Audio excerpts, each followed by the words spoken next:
தமிழகம் முழுவதும் 20 இடங்களில் போதைப்பொருள் விற்பனையாளர்களின் வீடுகள் மற்றும் சேமிப்பு கிடங்களில் வருமான வரித்துறையினர் சோதனை செய்து வருகிறார்கள். இதுகுறித்த கூடுதல் தகவல்களை தருகிறார் எமது செய்தியாளர் ராஜா. ராஜா, சொல்லுங்க, என்ன மாதிரியான சோதனைகள் எல்லாம் நடத்தப்பட்டிருக்கு? யாராவது இப்போது கைது செய்யப்பட்டிருக்கிறார்களா? சென்னையில் கடந்த 28ஆம் தேதி ஆர்கே நகர் பகுதியில் இருக்கக்கூடிய அந்த பட்டேல் நகர் அங்கு பள்ளி முன்பாக போதை சாக்லேட் சாப்பிட்டு ஒரு மாணவன் மயக்கமடைந்தான். மிகவும் பாதிக்கப்பட்டிருந்த அந்த மாணவனுக்கு சிகிச்சை அளிக்கப்பட்டது. இது பெரும் பரபரப்பை ஏற்படுத்தி இருந்தது.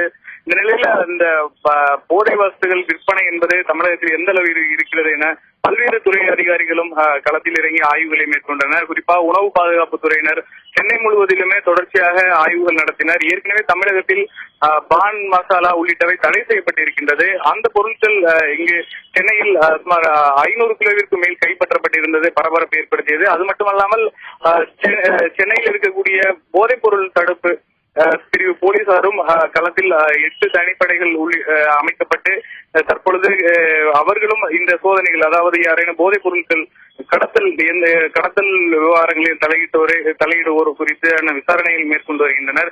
இந்த நிலையில் தான் இந்த வருமான வரித்துறையினரும் தற்பொழுது சோதனை நடத்தி இருக்கின்றனர். அதாவது இந்த போதைப் பொருட்கள் விற்பனை செய்பவர்கள், முகவர்கள் இங்கிருக்க அவர்களுடைய இடங்களை கண்டறிந்து சுமார் 20 இடங்கள் தமிழகத்தில் மட்டும் அதாவது சென்னையில் இருக்கக்கூடிய சென்னை மண்டல வருமான வரித்துறை அலுவலகத்திலிருந்து மட்டும் சுமார் 20 குழுக்கள் சென்றிருக்கின்றனர். மொத்தம் 20 இடங்களில் இந்த சோதனையானது நடைபெற்று வருகிறது. அதில் ரெடில்ஸ் பகுதி உள்ளிட்டவையும் அடங்கும்.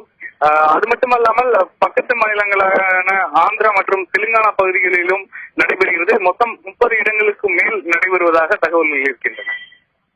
ராஜா, சோதனை நடந்த இடங்கள்ல என்னென்ன பொருட்கள் எல்லாம் பறிமுதல் செய்யப்பட்டிருக்கின்றன? இது குறித்த தகவல்கள் இருக்கா? தமிழகத்தில் தற்பொழுது தடை செய்யப்பட்டிருக்கின்றது பான் மசாலா உள்ளிட்டவை.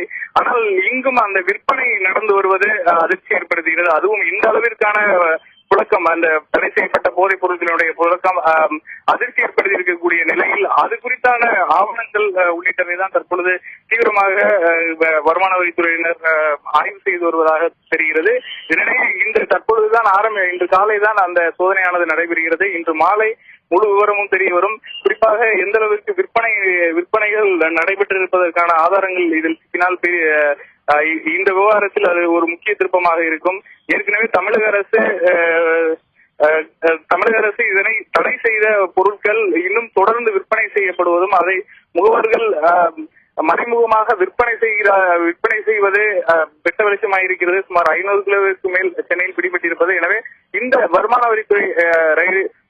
வரித்துறை இதில் முக்கிய ஆவணங்கள் சிக்கி அதற்கான விவரங்கள் சிக்கக்கூடும் என தெரிகிறது. அதன் அடிப்படையிலே இந்த சோதனை நடத்தப்படுவதாகவும் வருமான வரித்துறை தரப்பிலிருந்து தகவல்கள் தெரிவதால் இன்று மாலை இவருடைய சோதனை முடிந்த பிறகு கிடைக்கும் தகவலை அடுத்து நமக்கு தெரிய வரும். ராஜா, இப்ப பொன்னேரியில மட்டும் 100 கோடி ரூபாய்க்கு மேல் வரி ஏய்ப்பு செய்யப்பட்டிருப்பதா தகவல் வந்திருக்கு. இந்த தகவல் உண்மையானதுதானா ராஜா? தற்பொழுது 100 கோடி அளவிற்கு என்பது குறித்தான முழு விவரங்கள் கிடைக்கவில்லை. அதிகாரிகளை பொறுத்தவரை தற்பொழுதுதான் ஆய்வுகள் பல இடங்களில் மேற்கொண்டு வருவதாகவும், அது குறித்து உரிய முறையிலான பத்திரிகை செய்தியை இன்று மாலை வெளியிடுவோம் என்று கூறியிருக்கிறார்கள். தற்பொழுதைக்கு இந்த விவகாரத்தில் அதாவது விற்பனை தடை செய்யப்பட்ட பகுதிகளிலும் விற்பனை தடை செய்யப்பட்ட பொருட்களும் அதிக அளவில் விற்பனை செய்யப்பட்டிருப்பதால் இதில் அதிக மதிப்பிலான பொருட்கள் விற்பனை செய்யப்பட்டிருக்கலாம் என்ற தகவல் இருக்கின்றன. ஆனால் எந்த அளவிற்கு என்பது இன்னும் உறுதியாக தெரியவில்லை. ராஜா, உங்களுடைய தகவல்களுக்கு நன்றி.